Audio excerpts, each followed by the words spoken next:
ಆತ್ಮೀಯ ಬಂಧುಗಳೇ, ಶ್ರೀಮದ್ ಭಾಗವತಂ ಸ್ಕಂದ 3 ಅಧ್ಯಾಯ 8 ಗರ್ಭೋದಕಶಾಹಿ ವಿಷ್ಣುವಿನಿಂದ ಬ್ರಹ್ಮನ ಅವತರಣೆ.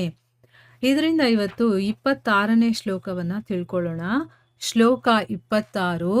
ಪುಂಸಾಂ ಸ್ವಕಾಮಯ ವಿವಿಕ್ತ ಮಾರ್ಗೈರಭ್ಯರ್ಚತಾಂ ಕಾಮದುಘಾಂಘ್ರಿ ಪದ್ಮಂ ಪ್ರದರ್ಶಯಂತಂ ಕೃಪಯಾ ನಖೇಂದು ಮಯೂಖ ಭಿನ್ನಾಂಗುಲಿ ಚಾರುಪತ್ರಂ. ಅನುವಾದ: ಭಗವಂತನು ತನ್ನ ಪಾದಕಮಲಗಳನ್ನು ಮೇಲೆತ್ತಿ ತೋರಿದನು. ಅವನ ಪಾದಕಮಲಗಳು ಐಹಿಕ ಕಶ್ಮಲಗಳಿಂದ ದೂರವಾದ ಭಕ್ತಿ ಸೇವೆಯಿಂದ ಗಳಿಸಿದ ಎಲ್ಲ ಪುರಸ್ಕಾರಗಳ ಆಗರವಾಗಿವೆ. ಇಂತಹ ಪುರಸ್ಕಾರಗಳು ಅವನನ್ನು ಶುದ್ಧ ಭಕ್ತಿಯಿಂದ ಆರಾಧಿಸುವವರಿಗೆ ಮಾತ್ರ ಲಭಿಸುತ್ತವೆ.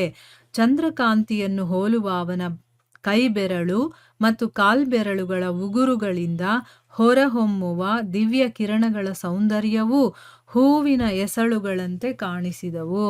ಇದು ಶ್ಲೋಕ ಮತ್ತೆ ಅದರ ಅನುವಾದ. ಈಗ ಭಾವಾರ್ಥದ ಮೂಲಕ ನಾವು ಇದರ ಅರ್ಥವನ್ನ ತಿಳ್ಕೊಳ್ಳೋದಕ್ಕೆ ಪ್ರಯತ್ನ ಮಾಡೋಣ. ಓದ ಭಾಗದಲ್ಲಿ ನಾವೇನ್ ತಿಳ್ಕೊಂಡ್ವಿ? ಆ ಭಗವಂತನ ದಿವ್ಯ ಶರೀರದಿಂದ ಹೊರಹೊಮ್ತಾ ಇತ್ತಲ್ಲ ಪ್ರಕಾಶ, ಅದು ಹವಳದ ಪರ್ವತದ ಚೆಲುವು ಇರುತ್ತಲ್ಲ, ಅದನ್ನೇ ನಾಚಿಸುವ ಹಾಗಿತ್ತು. ಅಂದ್ರೆ ಅದನ್ನ ನೋಡಿದು ನಾಚಿಕೆ ಪಟ್ಕೋಬೇಕು, ಅಷ್ಟು ಸೌಂದರ್ಯ ಭಗವಂತನ ಶರೀರದ್ದು. ಆಮೇಲೆ ಸಂಧ್ಯಾಕಾಂತಿ, ಸಾಯಂಕಾಲದ ಒಂದು ಸೂರ್ಯನ ಒಂದು ಬೆಳಕಿನಿಂದ ಅಲಂಕರಿಸಿದಂತಹ ಆ ಹವಳ ಪರ್ವತ ಇದೆಯಲ್ಲ, ಅದು ತುಂಬಾ ಸುಂದರವಾಗಿ ಕಾಣಿಸುತ್ತಂತೆ. ಆದ್ರೆ ಭಗವಂತನ ಪೀತಾಂಬರ ಇದೆಯಲ್ಲ, ಅದು ಅದರ ಚೆಲುವನ್ನ ಹೀಗಳಿತಾ ಇತ್ತು. ಆಮೇಲೆ ಪರ್ವತದ ಶಿಖರದ ಮೇಲೆ ಬಂಗಾರದ ಹಾಗೆ ಇರುತ್ತೆ, ಆದ್ರೆ ರತ್ನಗಳಿಂದ ಅಲಂಕೃತವಾದಂತಹ ಭಗವಂತನ ಕಿರೀಟ ಅದನ್ನ ಅಣಕಿಸ್ತಾ ಇತ್ತು. ಅಂದ್ರೆ ಪ್ರಕೃತಿ ಸೌಂದರ್ಯ ನೋಡೋದಕ್ಕೆ ತುಂಬಾ ಚೆನ್ನಾಗಿರುತ್ತಲ್ವಾ. ಅಂತ ಶ್ರೇಷ್ಠವಾದಂತಹ ಸೌಂದರ್ಯಯುತವಾದಂತಹ ಪ್ರಕೃತಿ ಭಗವಂತನ ಸೌಂದರ್ಯದ ಮುಂದೆ ಏನೂ ಇಲ್ಲ, ಆ ರೀತಿ ಇದೆ ಅನ್ನೋದನ್ನ ಅರ್ಥ ಮಾಡ್ಕೊಂಡ್ವಿ. ಪರ್ವತದ ಜಲಪಾತಗಳು, ಗಿಡಮೂಲಿಕೆಗಳು ಮತ್ತೆ ಹೂಗಳಿದೆಯಲ್ಲ, ಅದೆಲ್ಲ ಹಾರಗಳ ತರ ಕಾಣಿಸ್ತಾ ಇತ್ತು. ಆದ್ರೆ ಭಗವಂತನ ಬೃಹತ್ ಶರೀರ ಮತ್ತೆ ಅವನ ಕೈಕಾಲುಗಳು ರತ್ನಗಳಿಂದ, ಮುತ್ತುಗಳು, ತುಳಸಿ, ಹೂವಿನ ಹಾರ, ಇದರಿಂದ ಎಲ್ಲ ಅಲಂಕೃತವಾಗಿತ್ತಲ್ಲ, ಅದು ಪರ್ವತದ ನೋಟವನ್ನೇ ನಾಚಿಸುವ ಹಾಗಿತ್ತು. ಆಮೇಲೆ ಇನ್ನೇನ್ ತಿಳ್ಕೊಂಡ್ವಿ? ಉದ್ದ ಅಗಲಗಳಲ್ಲಿ ಆ ಭಗವಂತನ ದಿವ್ಯ ಶರೀರ ಅಪರಿಮಿತವಾಗಿರುವಂಥದ್ದು. ಅದು 3 ಗ್ರಹ ವ್ಯೂಹಗಳಾದಂತಹ ಊರ್ಧ್ವ, ಮಧ್ಯ ಮತ್ತೆ ಅಧೋಲೋಕಗಳನ್ನು ಆವರಿಸ್ಕೊಂಡಿತ್ತು. ಅಪ್ರತಿಮ ವೇಷ, ವೈವಿಧ್ಯ ಮತ್ತೆ ಯೋಗ್ಯ ಆಭರಣಗಳನ್ನೆಲ್ಲ ಒಳಗೊಂಡಂತ ಆ ಶರೀರ ಸ್ವಯಂ ಪ್ರಕಾಶದಿಂದ ಕೂಡಿತ್ತು ಅನ್ನೋದನ್ನ ತಿಳ್ಕೊಂಡ್ವಿ. ಅದಕ್ಕೆ ಯಾವುದೇ ಬೇರೆಯ ಬೆಳಕಿನ ಒಂದು ನೆಸೆಸಿಟಿ ಇಲ್ಲ, ಅದು ಸ್ವಯಂ ಪ್ರಕಾಶವುಳ್ಳಂಥದ್ದು ಅನ್ನೋದನ್ನ ಕೂಡ ನಾವು ತಿಳ್ಕೊಂಡಿದ್ವಿ. ಈಗ ಈ ಶ್ಲೋಕದಲ್ಲಿ ಏನ್ ಹೇಳ್ತಾ ಇದ್ದಾರೆ ಅಂತಂದ್ರೆ, ಭಗವಂತ ಏನ್ ಮಾಡ್ದ, ತನ್ನ ಪಾದಕಮಲಗಳನ್ನ ಮೇಲೆತ್ತಿ ತೋರಿಸ್ತಾನೆ. ಅವನ ಪಾದಕಮಲಗಳು ಐಹಿಕ ಕಶ್ಮಲಗಳಿಂದ, ಅಂದ್ರೆ ಈ ಒಂದು ಐಹಿಕ ಪ್ರಪಂಚದಲ್ಲಿ ಏನೇನೆಲ್ಲ ಕಶ್ಮಲಗಳಿದೆಯೋ ಅದರಿಂದ ದೂರವಾಗಿರುತ್ತದು. ಮತ್ತೆ ಭಕ್ತಿ ಸೇವೆಯಿಂದ ಗಳಿಸಿದಂತಹ ಎಲ್ಲ ಪುರಸ್ಕಾರಗಳ ಆಗರ ಅದು. ಅಂದ್ರೆ ಆ ಭಗವಂತನ ಪಾದಕಮಲಗಳು ಯಾರಿಗೆ ಸಿಗುತ್ತೆ? ಭಕ್ತಿಯಿಂದ ಯಾರು ಸೇವೆ ಮಾಡ್ತಾರೋ ಅಂತ ಭಗವಂತನ ಭಕ್ತರಿಗೆ.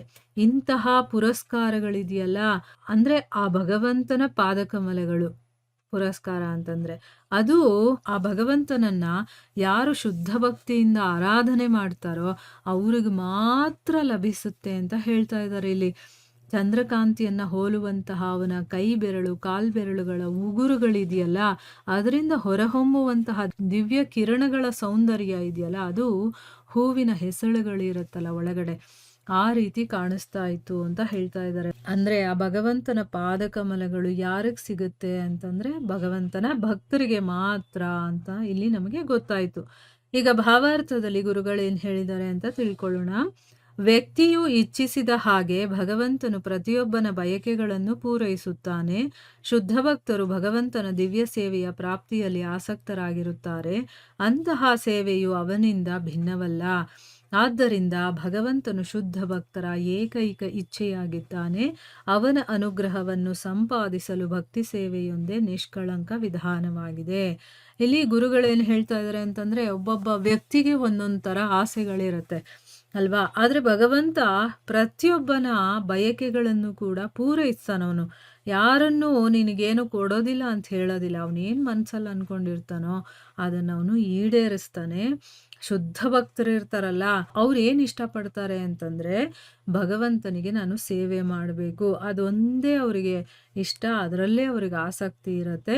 ಅಂಥ ಸೇವೆ ಇದೆಯಲ್ಲ, ಅದು ಭಗವಂತನಿಂದ ಭಿನ್ನ ಅಲ್ಲ. ಭಗವಂತ ಬೇರೆ ಅಲ್ಲ, ಅವನಿಗೆ ಮಾಡುವಂಥ ಸೇವೆ ಬೇರೆ ಅಲ್ಲ. ಅದಕ್ಕೋಸ್ಕರನೇ ಭಗವಂತ ಶುದ್ಧ ಭಕ್ತರ ಏಕೈಕ ಇಚ್ಛೆ. ಶುದ್ಧ ಭಕ್ತರಿಗೆ ಊಟದ ಚಿಂತೆ ಇರೋದಿಲ್ಲ, ಮನೆ ಚಿಂತೆ ಇರೋದಿಲ್ಲ, ಬಟ್ಟೆ ಚಿಂತೆ ಇರೋದಿಲ್ಲ, ಏನದ್ರದ್ದು ಚಿಂತೆ ಇರೋದಿಲ್ಲ. ಅವ್ರಿಗಿರೋದು ಒಂದೇ ಚಿಂತೆ ಅಂತಂದ್ರೆ ಆ ಭಗವಂತ. ಅವ್ರು ಇನ್ನೇನನ್ನೂ ಇಷ್ಟಪಡೋದಿಲ್ಲ. ಭಗವಂತನ ಒಬ್ಬನನ್ನ ಮಾತ್ರ ಅವ್ರು ಇಷ್ಟಪಡೋದು. ಅವನ ಅನುಗ್ರಹವನ್ನ ಸಂಪಾದನೆ ಮಾಡೋದಕ್ಕೆ ಇರುವಂಥ ಒಂದೇ ಒಂದು ದಾರಿ ಏನಪ್ಪ, ವಿಧಾನ ಏನಪ್ಪ ಅಂತಂದ್ರೆ ಅದು ಭಕ್ತಿ ಸೇವೆನೇ. ಅದು ನಿಷ್ಕಳಂಕವಾಗಿರುವಂಥದ್ದು. ಯಾವುದೇ ಕಳಂಕ ಅದರಲ್ಲಿರೋದಿಲ್ಲ. ಯಾಕೆಂತಂದ್ರೆ ಬೇರೆದ್ರಲ್ಲಿ ಏನೋ ಒಂದು ಇಚ್ಛೆಯನ್ನ ಇಟ್ಕೊಂಡು ಅವ್ನು ಮಾಡ್ತಾನೆ. ಅಂದ್ರೆ ತನ್ನ ಸ್ವಾರ್ಥಕ್ಕೋಸ್ಕರ ಅವನು ಏನೋ ಒಂದು ಸಾಧನೆ ಮಾಡ್ತಿರ್ತಾನೆ. ಆದ್ರೆ ಭಕ್ತ ಆಗಲ್ಲ. ಅವನು ಪ್ರೀತಿಸ್ತಾನಷ್ಟೇ ಭಗವಂತನನ್ನ. ಆ ಪ್ರೀತಿಗೋಸ್ಕರ ಅವನು ಎಲ್ಲವನ್ನೂ ಮಾಡೋದಕ್ಕೆ ತಯಾರಾಗಿರ್ತಾನೆ. ಶ್ರೀಲ ರೂಪ ಗೋಸ್ವಾಮಿಯವರು ತಮ್ಮ ಭಕ್ತಿ ರಸಾಮೃತ ಸಿಂಧುವಿನಲ್ಲಿ ಹೇಳುತ್ತಾರೆ, ಶುದ್ಧ ಭಕ್ತಿ ಸೇವೆಯು ಜ್ಞಾನ ಕರ್ಮಾದಿ ಅನಾವೃತಂ. ಶುದ್ಧ ಭಕ್ತಿ ಸೇವೆ ಎಂದರೆ ಆ ಸೇವೆಯಲ್ಲಿ ಕಾಮ್ಯ ಕರ್ಮಗಳ ಮತ್ತು ಊಹಾತ್ಮಕ ಜ್ಞಾನದ ಛಾಯೆಯು ಸ್ವಲ್ಪವೂ ಇಲ್ಲದಿರುವುದು. ಅಂತಹ ಭಕ್ತಿ ಸೇವೆಯು ಶುದ್ಧ ಭಕ್ತನಿಗೆ ಅತ್ಯುನ್ನತ ಫಲವನ್ನು ಕೊಡಬಹುದು.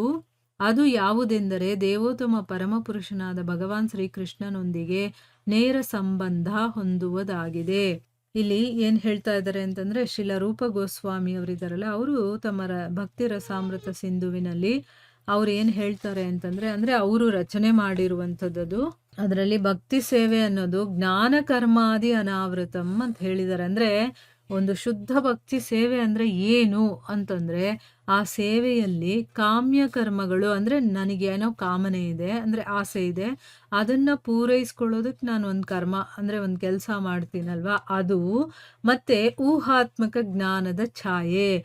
ಭಗವಂತ ಅಂತಂದ್ರೆ ಹೀಗಿರ್ಬೋದು ಹಾಗಿರ್ಬೋದು ಅಂತ ನಾವೇ ನಮ್ಮೊಳಗಡೆ ಊಹೆ ಮಾಡ್ಕೊಳ್ಳೋದು ಅಥವಾ ಯೋಚನೆ ಮಾಡೋದು, ಅದರಿಂದ ಏನೋ ಒಂದು ತಿಳ್ಕೊಂಡೆ ಅಂತ ನಾವು ಅನ್ಕೊಳ್ಳೋದು, ಇದ್ಯಾವುದೂ ಇರಬಾರ್ದು. ಅಂದ್ರೆ ಊಹಾತ್ಮಕ ಜ್ಞಾನದ ಛಾಯೆ ಅನ್ನೋದು ಸ್ವಲ್ಪವೂ ಕೂಡ ಇಲ್ಲದೆ ಇರೋದು, ಅದನ್ನ ಭಕ್ತಿ ಸೇವೆ, ಶುದ್ಧವಾದ ಭಕ್ತಿ ಸೇವೆ ಅಂತ ಹೇಳೋದು. ಅಂತಹ ಭಕ್ತಿ ಸೇವೆ ಶುದ್ಧ ಭಕ್ತನಿಗೆ ಅತ್ಯುನ್ನತವಾದಂತಹ ಫಲವನ್ನ ಕೊಡಬಲ್ಲದು. ನೋಡಿ, ಯಾರು ಶುದ್ಧ ಭಕ್ತರಾಗಿರ್ತಾರೋ ಅವರು ಶುದ್ಧ ಭಕ್ತಿಯಿಂದ ಭಕ್ತಿ ಸೇವೆ ಮಾಡಿದಾಗ ಆ ಸೇವೆಯಲ್ಲಿ ಯಾವುದೇ ರೀತಿಯ ಕಲ್ಮಶಗಳಿರೋದಿಲ್ಲ. ಅಂಥ ಭಕ್ತಿ ಸೇವೆ ಅನ್ನೋದು ಶುದ್ಧ ಭಕ್ತನಿಗೆ ಒಂದು ಅತ್ಯುನ್ನತ ಫಲವನ್ನ ಕೊಡೋದಕ್ಕೆ ಅದಕ್ಕಾಗತ್ತೆ. ಆ ಫಲ ಯಾವುದು ಅನ್ನೋದನ್ನು ಕೂಡ ಇಲ್ಲಿ ಹೇಳಿದ್ದಾರೆ. ಯಾವುದು ಆ ಫಲ ಅಂತಂದ್ರೆ, ದೇವೋತ್ತಮ ಪರಮಪುರುಷನಾದ ಭಗವಾನ್ ಕೃಷ್ಣನೊಡನೆ ನೇರ ಸಂಬಂಧವನ್ನ ಹೊಂದುವುದಾಗಿದೆ. ಅಂದ್ರೆ ಈಗ ಶುದ್ಧ ಭಕ್ತರು ಭಕ್ತಿ ಸೇವೆಯನ್ನ ಮಾಡ್ತಾರೆ, ಆದ್ರೆ ಅವರು ಯಾವುದೇ ಫಲವನ್ನ ಅಪೇಕ್ಷಿಸೋದಿಲ್ಲ. ಆದ್ರೂ ಕೂಡ ಒಂದು ಕೆಲಸವನ್ನ ಮಾಡಿದಾಗ ಅದಕ್ಕೆ ಅಂತ ಒಂದು ಫಲ ಇದ್ದೇ ಇರುತ್ತಲ್ವಾ. ಸೊ ಈ ರೀತಿ ಯಾರು ಯಾವುದೇ ಒಂದು ಕಾಮ್ಯ ಕರ್ಮಗಳನ್ನ ಇಟ್ಕೊಳ್ಳದೆ ಆ ಭಗವಂತನಿಗೆ ಸೇವೆಯನ್ನ ಮಾಡ್ತಾರೆ, ಮತ್ತು ಅದರಿಂದ ಅವರಿಗೆ ಒಂದು ಒಳ್ಳೆ ಫಲ ಕೂಡ ಸಿಗುತ್ತೆ ಅಂತಂದ್ರೆ ಅದು ಯಾವುದಪ್ಪ ಅಂತಂದ್ರೆ, ಆ ದೇವೋತ್ತಮ ಪರಮಪುರುಷನಾದ ಭಗವಾನ್ ಶ್ರೀಕೃಷ್ಣನ ಜೊತೆ ನೇರ ಸಂಬಂಧವನ್ನ ನಾವು ಪಡೆಯುವಂಥದ್ದು. ಈಗ ನಮಗೂ ಮತ್ತೆ ಭಗವಂತನಿಗೂ ನೇರ ಸಂಬಂಧ ಇದೆಯಾ? ಇಲ್ಲ. ನಾವು ಈ ಮಾಯಾ ಜಗತ್ತಿಗೆ ಒಳಗಾಗ್ಬಿಟ್ಟಿದೀವಿ. ಅದರಿಂದ ಹೊರಗಡೆ ಫುಲ್ ಬಂದಾಗ ಆಗ ನಮ್ಮ ಭಗವಂತನ ಒಂದು ಸಂಬಂಧ ಏನು ಅದ್ರ ಬಗ್ಗೆ ಎಲ್ಲ ನಮಗೆ ಗೊತ್ತಾಗತ್ತೆ. ಸೊ ಇಲ್ಲಿ ಯಾರು ಭಕ್ತಿ ಸೇವೆಯಲ್ಲಿ ಭಗವಂತನ ಸೇವೆಯನ್ನ ಮಾಡ್ತಾರೋ ಅವರಿಗೆ ಒಂದು ಫಲ ಅನ್ನೋದು ಬಂದೇ ಬರುತ್ತೆ. ಆ ಫಲ ಏನು ಅಂತಂದ್ರೆ, ಆ ಭಗವಂತನ ಜೊತೆಗೆ ನಮಗೆ ನೇರ ಸಂಬಂಧ ಅನ್ನೋದು ಸಿಗುತ್ತೆ. ಈಗ ನೋಡಿ, ಅರ್ಜುನ ಅವನು ಶುದ್ಧ ಭಕ್ತ, ಅದಕ್ಕೆ ಕೃಷ್ಣನ ನೇರ ಸಂಬಂಧ ಸಿಕ್ತು. ಆ ರೀತಿ ಎಕ್ಸಾಂಪಲ್ ನಾನು ಅರ್ಥ ಆಗ್ಲಿ ಅಂತ ಹೇಳಿದೆ. ಸೊ, ಆ ರೀತಿ ಭಗವಂತನ ನೇರ ಸಂಬಂಧ ನಮಗೆ ಸಿಗಬೇಕು ಅಂತಂದ್ರೆ ನಾವು ಶುದ್ಧ ಭಕ್ತರಾಗಬೇಕು. ಗೋಪಾಲ ತಾಪನಿ ಉಪನಿಷತ್ ಪ್ರಕಾರ ಭಗವಂತನು ತನ್ನ ಪಾದ ಕಮಲಗಳಲ್ಲಿರುವ ಸಾವಿರಾರು ದಳಗಳಲ್ಲಿ ಒಂದನ್ನು ತೋರಿಸಿದನು. ಅದರಲ್ಲಿ ಹೀಗೆ ಹೇಳಿದೆ: ಬ್ರಾಹ್ಮಣೋಸಾವ್ ಅನವರತಂ ಮೇ ಧ್ಯಾತ ಸ್ತುತ ಪರಾರ್ಧಾಂತೆ ಸೋಬುಧ್ಯತ ಗೋಪವೇಶೋ ಮೇ ಪುರಸ್ತಾತ್ ಅವಿರ್ಬಭೂವ. ಅಂದ್ರೆ ಗೋಪಾಲ ತಾಪನಿ ಉಪನಿಷತ್ ಅಂತ ಒಂದು ಉಪನಿಷತ್ತಿದೆ. ಅದರಲ್ಲಿ ಭಗವಂತ ತನ್ನ ಪಾದಕಮಲಗಳಲ್ಲಿ ಬೇಕಾದಷ್ಟು ಅಂದ್ರೆ ಸಾವಿರಾರು ದಳಗಳಿರುತ್ತಲ್ಲ, ಅದರಲ್ಲಿ ಒಂದು ದಳವನ್ನ ತೋರಿಸ್ತಾನೆ. ಅಂದ್ರೆ ಏನು, ಒಂದೊಂದು ಪಾಯಿಂಟ್ ನಮಗೆ ಭಕ್ತಿಯಲ್ಲಿ ನಾವು ಮುಂದುವರಿಯೋದಕ್ಕೆ. ಅದೇನಪ್ಪ ಅಂತಂದ್ರೆ, ಒಂದು ಶ್ಲೋಕವನ್ನ ಹೇಳಿದಾರಲ್ಲ, ಅದಕ್ಕೆ ಅರ್ಥ ಏನು ಅಂತಂದ್ರೆ, ಲಕ್ಷೋಪಲಕ್ಷ ವರ್ಷಗಳ ಕಾಲ ಧ್ಯಾನವನ್ನ ಮಾಡಿದಾಗ ಭಗವಂತನಿಗೆ ಭಗವಂತನ ದಿವ್ಯ ಸ್ವರೂಪ ಅಂತಂದ್ರೆ ಏನು ಅನ್ನೋದು ಗೊತ್ತಾಯ್ತು. ಆ ದಿವ್ಯ ಸ್ವರೂಪ ಯಾವುದು ಅಂತಂದ್ರೆ ಗೋಪವೇಷದ ಶ್ರೀಕೃಷ್ಣ ಅಂತ ತಿಳ್ಕೊಳ್ಳೋದಕ್ಕೆ ಅವನಿಗೆ ಸಾಧ್ಯ ಆಯ್ತು. ಈಗ ನಮ್ಗೆ ಯಾರಾದ್ರೂ ಹೇಳಿದ್ರೆ, ಓ ನೀವು ಕೃಷ್ಣನ್ ಇಷ್ಟಪಡ್ತೀರಾ, ಅದಕ್ಕೆ ನೀವು ಕೃಷ್ಣನ್ನೇ ದೇವೋತ್ತಮ ಪರಮ ಪುರುಷ ಅಂತ ಹೇಳ್ತಿದ್ದೀರಾ ಅಂತ ಹೇಳ್ತಾರೆ ಹೊರತು ಅದು ನಿಜ ಅಂತ ಒಪ್ಕೊಳ್ಳೋದಿಲ್ಲ. ಆದ್ರೆ ಯಾವಾಗ ನಮಗೇ ಅದು ರಿಯಲೈಸ್ ಆಗುತ್ತೋ ಆವಾಗ ನಮಗ್ ಗೊತ್ತಾಗುತ್ತೆ. ಸೊ ಇಲ್ಲಿ ಬ್ರಹ್ಮನಿಗೆ ಆ ಭಗವಂತನ ದಿವ್ಯ ಸ್ವರೂಪ ಏನು, ಯಾವ ರೂಪದಲ್ಲಿ ಸ್ವರೂಪದಲ್ಲಿದ್ದಾನೆ ಅನ್ನೋದು ಗೊತ್ತಾಯ್ತು. ಅದೇನು ಅಂತಂದ್ರೆ ಗೋಪವೇಷದ ಶ್ರೀಕೃಷ್ಣ ಅನ್ನೋದು ಗೊತ್ತಾಯ್ತು. ಬ್ರಹ್ಮನು ಹೀಗೆ ತನ್ನ ಅನುಭವವನ್ನು ಅವನ ಪ್ರಸಿದ್ಧ ಸ್ತೋತ್ರವಾದ ಬ್ರಹ್ಮ ಸಂಹಿತೆಯಲ್ಲಿ ದಾಖಲಿಸಿದನು. ಗೋವಿಂದಂ ಆದಿಪುರುಷಂ ತಂ ಅಹಂ ಭಜಾಮಿ ಎಂಬುದು ಆ ಪ್ರಸಿದ್ಧ ಸ್ತೋತ್ರವಾಗಿದೆ. ಈಗ ಬ್ರಹ್ಮ ಅವನು ಏನು ರಿಯಲೈಸ್ ಮಾಡ್ಕೊಂಡೋ ಆ ಒಂದು ಅನುಭವವನ್ನ, ಆ ಭಗವಂತನ ದಿವ್ಯ ಸ್ವರೂಪ ಏನು ಅನ್ನೋದನ್ನ ಅವನು ನೋಡಿದ್ದ, ಕಂಡಿದ್ದ ಅಲ್ವಾ, ಅದನ್ನ ಅವನು ಭಗವಂತನನ್ನ ಹೊಗಳಿ ಹಾಡಿದಾನೆ. ಅದನ್ನ ಬ್ರಹ್ಮ ಸಂಹಿತೆ ಅಂತ ಕರೀತಾರೆ. ಅದರಲ್ಲಿ ಅವನು ದಾಖಲೆ ಮಾಡಿ ಇಟ್ಟಿದ್ದಾನೆ. ಏನ್ ಹೇಳಿದಾನೆ ಅವನು ಅಂತಂದ್ರೆ, ಗೋವಿಂದಂ ಆದಿಪುರುಷಂ, ಗೋವಿಂದಾನೇ ಆದಿಪುರುಷ, ತಮಹಂ ಭಜಾಮಿ, ನಿನ್ನನ್ನು ನಾನು ಭಜಿಸ್ತೀನಿ ಅಂತಂದ್ಬಿಟ್ಟು ಹೇಳಿದ್ದಾನೆ. ಅದು ಒಂದು ಪ್ರಸಿದ್ಧವಾದಂತಹ ಸ್ತೋತ್ರ. ಹಿಂದಿನ ಭಾಗದಲ್ಲಿ ನಾನು ಹೇಳಿದ್ದೀನಿ. ಆ ಒಂದು ಬ್ರಹ್ಮ ಸಂಹಿತೆ ಯಾವಾಗಾದರೂ ನನಗೆ ಒಳ್ಳೆ ಒಂದು ಬುಕ್ ಸಿಕ್ಕಿದಾಗ ನಾನು ಅದನ್ನು ಖಂಡಿತವಾಗ್ಲೂ ನಿಮ್ಮ ಜೊತೆ ಓದ್ತೀನಿ. ಇಲ್ಲಿಗೆ ನಾವು ನಿಲ್ಲಿಸೋಣ. ಹರೇ ಕೃಷ್ಣ.